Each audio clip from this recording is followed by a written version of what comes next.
Technology continues to evolve, providing investigators with new ways of catching criminals.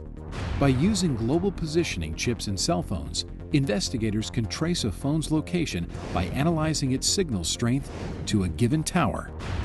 Russ Halcomb used cell phone tracking to help solve the murder of Jennifer Corbin. My detective responsibilities at that time had been computer-related crimes, forensic examinations of computers, and cell phones. Using cell phone activity, Halcomb undermined prime suspect Barton Corbin's alibi on the night his wife was murdered.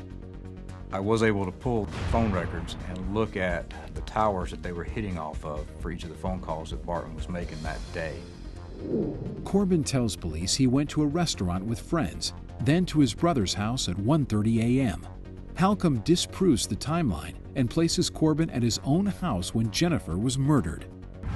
Around 2 o'clock in the morning, there was 2 phone calls made in close proximity to the house, which if he were at the house and made these phone calls and hit off this particular tower, it placed him there at the house on those 2 phone calls. It wasn't until much later in the morning when phone calls start showing up off of the tower near his brother's house.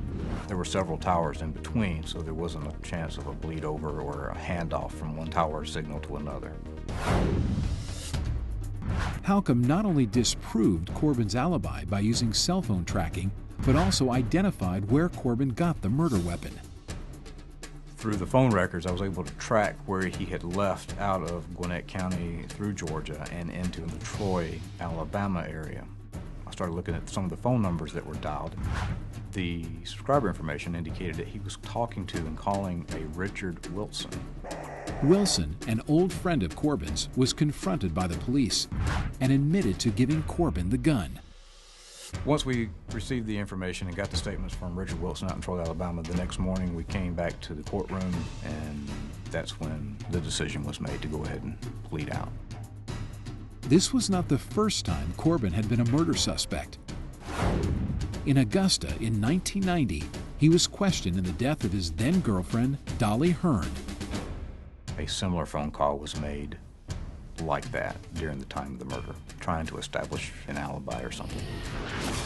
But in 1990, authorities had no way of tracking where the call was placed, and Corbin was allowed to go free.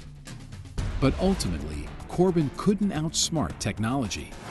Based in part on Halcomb's ability to use cell phone tracking, Corbin pled guilty to murdering both his girlfriend, Dolly Hearn, in 1990 and his wife, Jennifer, in 2004. As law enforcement develops sophisticated new methods to track criminal activity, a conviction is only a phone call away.